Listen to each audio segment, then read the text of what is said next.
Hi there, my friends. This is Dan Dix here reporting for Press for Truth with some good news for you today.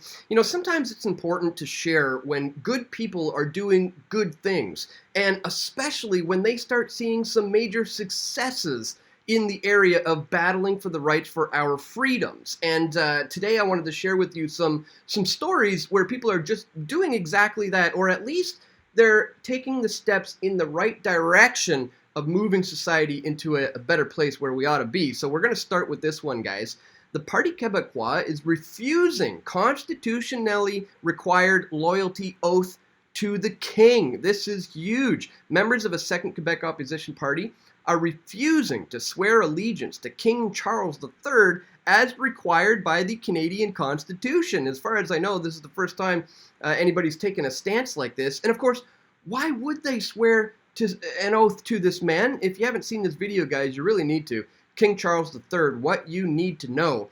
Because in this video, I exposed the fact that the Rothschild family has connections to the British royal family, and that they've used a network of pedophiles to exert a great deal of control over the royals to this very day. Again, a very important expose. If you haven't seen that, be sure to give it a watch. But again, another good reason of why politicians in Canada refusing to swear loyalty to the oath is a good thing. So this is interesting. Speaking of Canadian politicians trying to do the right thing, moving society into the right direction, who could forget the Premier of Alberta, the very based Premier of Alberta, who said that the unvaccinated are the most discriminated against group that she has ever seen in her entire life. And I'm so happy to say that she's not backing down on this statement. She's not apologizing for it. In fact, she's doubling down right now as she is urging businesses to drop their vaccine policies ahead of her planned change to the human rights law. So again, we have some Canadian politicians here who I don't put any faith or trust into, you know, but it's worthy to note when some of them are taking steps in the right direction. And I think my favorite story of the day that I wanted to share with you guys is this one.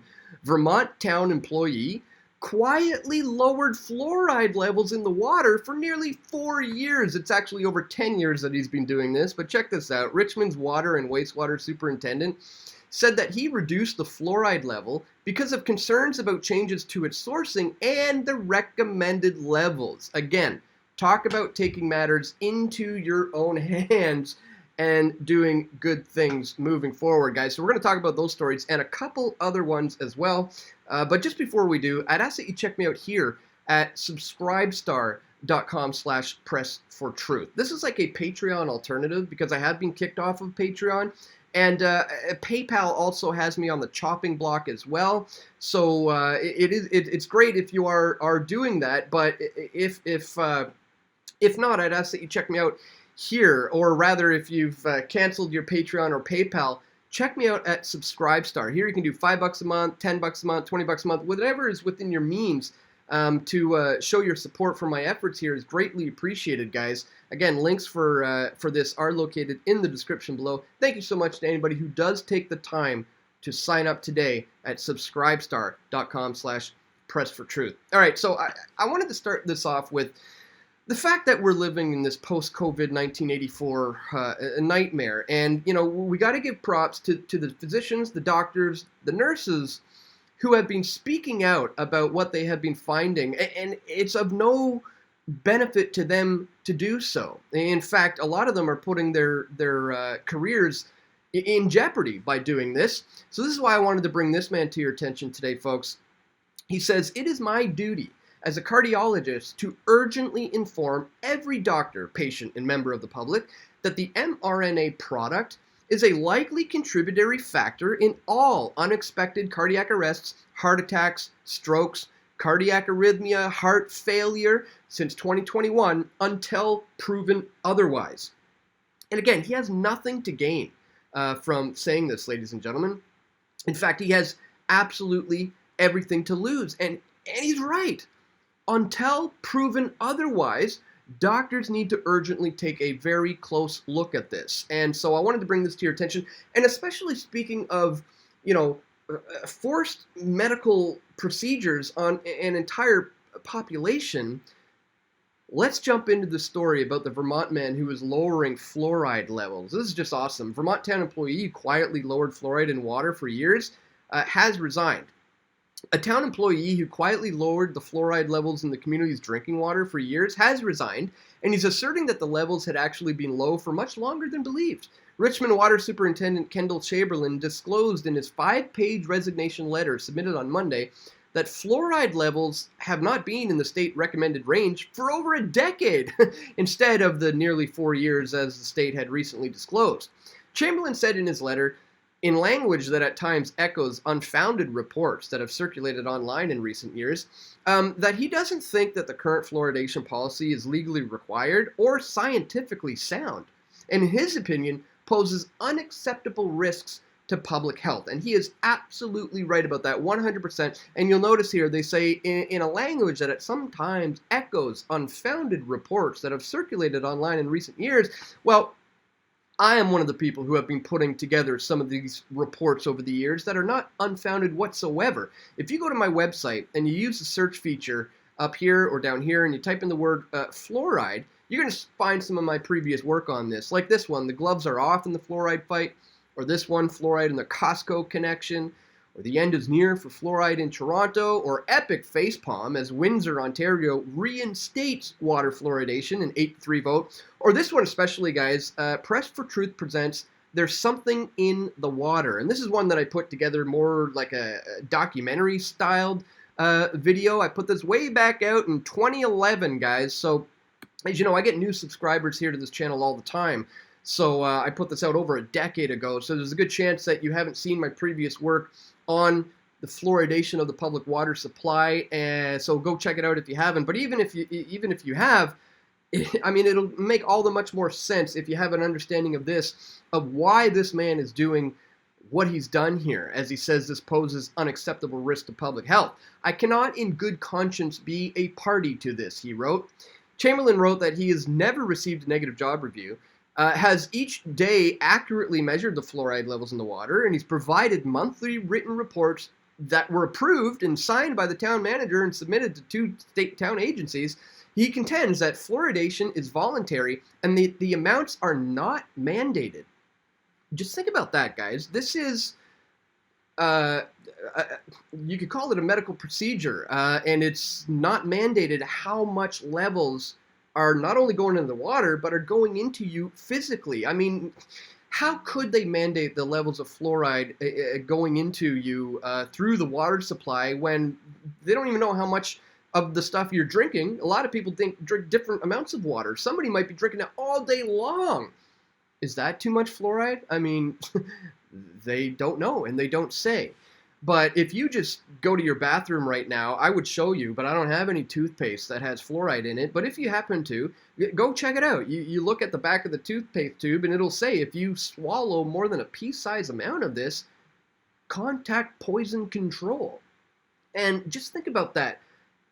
Regulated in the toothpaste, the amount, you know, if you get a little too much, contact poison control. But when it comes to the water, drink as much as you want.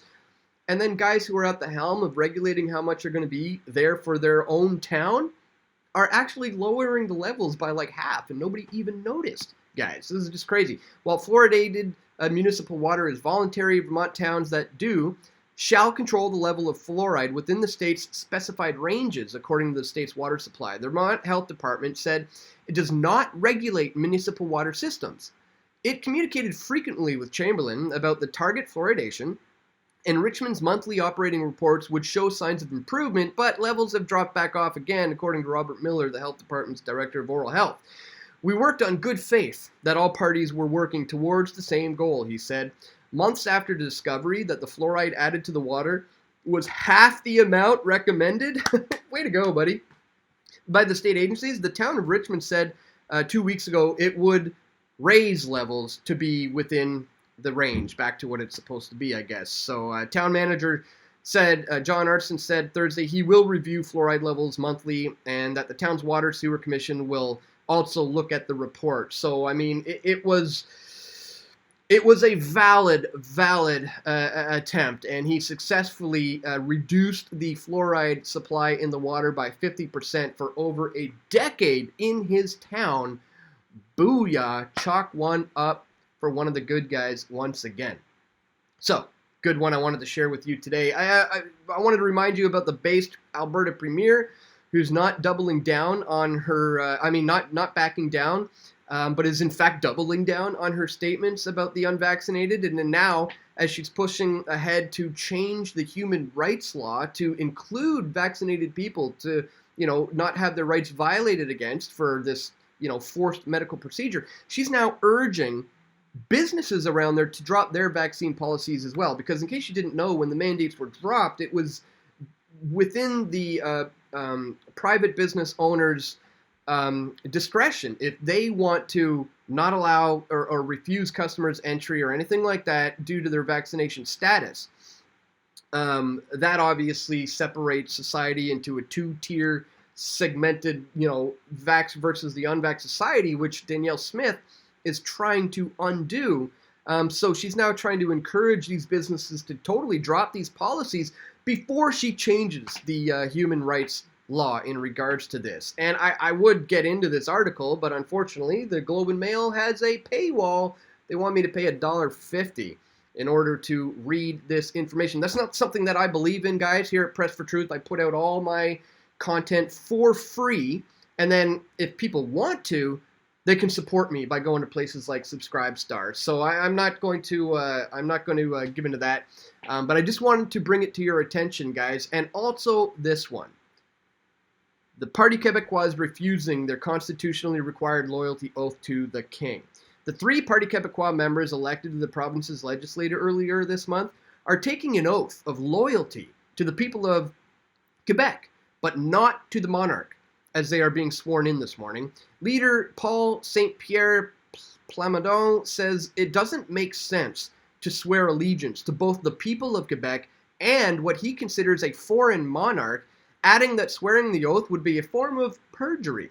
Members of all provincial legislature and the federal parliament are required to swear an oath to the crown before taking office, while the second oath to the people of Quebec is required under provincial law. Earlier this week, the 11 members of Quebec Solidaire, which like the PQ supports Quebec's sovereignty, also refused to swear allegiance to the King. Constitutional scholars differ on whether the Quebec legislature has the power to allow members to participate in legislative debates and votes without taking the oath. So this still remains to be seen how this is going to be dealt with and whether or not this is going to create a ripple effect that may potentially lead to other Commonwealth nations realizing that swearing an oath to this Rothschild-controlled pedophile is not only not a good idea, but it's not in the best interests of their people, which is why they are refusing to do it. So great stuff, guys. Really happy to see this one especially. I wanted to share one last story with you. I remember sharing this a few years ago, but this is funny to me. It's comical. This lady was being messed with by the city and her neighbors about a fencing dispute. So she took matters into her own hands a little bit, using the laws that she is allowed to use, and get a load of this, what she did. Let's watch this together. Neighbors have to look at this brightly painted fence every day, and they're frustrated that a woman decided on these neon colors. Channel 2's Barron Peterson live in Newton County along Trotter's Walk, where some people are now wishing they had an HOA. Now, folks on both sides of this fence right over here are very passionate about where they stand. Now, a county rule was used to force the owner to shave off the top. So the county rule is that, it can only be 4 feet in the front yard and 6 feet in the backyard. So they made her cut down the front part, and look how jagged the cuts are. She made it look like absolutely terrible, and colored it with these colors. So that homeowner then cited another county rule which allowed her to paint it any color she wants. This is the side that her neighbors have to look at. It's a matter of principle. It's a control thing. They basically are trying to control the things that I do on my property. This past summer, Donna installed a tall privacy fence on her lot along Trotter's Walk in Newton County. Turned out to be too tall. Complaints came in. The county told her to cut it down to size. She did. But over the Thanksgiving weekend, she painted it. She looks over there and out of her It's the mouth neighbors. says, "Oh my God." Dick Hopkins lives 2 doors down. The neon colors are making him see red. But it's only on one side of the fence. Look at her On side. Donna's side, it's a bluish gray to match the trim on her home. I don't know what her problem is, but she certainly doesn't have any respect for her other neighbors. Donna says over the last couple of years, she Oh. hasn't seen eye to eye with a neighbor on the other side of the fence. She believed a little more privacy was best for everybody. But she says the county incorrectly told her a 6-foot fence was fine. So they Turns messed up. out, along the front yard, the limit is 4 feet high, which is why she had to shave it off. As for the paint job, the county does not regulate the color of a resident's fence. That paint is a 20-year warranty paint, so within 15 years, if it needs to be repainted, it'll be painted the same color. It's a 15-year warranty. If it needs to be changed in 15 years from now, I'll put it back to the same color. You know, when this is people who take matters into their own hands and they say, you know what, you're not gonna mess with me, stupid city council who messed up your dumb rule in the first place. Just wanted to share that one with you today, guys. On a positive note to end this one. Again, I love sharing these good stories of these good people who are doing good things, who are moving society into a better direction where we ought to be. So just wanted to share all that with you today, my friends. If you appreciate my work to bring you this information, please don't forget to share this video, click that thumbs up button, and stay tuned, my friends. We're going to have more video reports coming very soon. This is Dan Dix reporting for Press for Truth. We all want truth.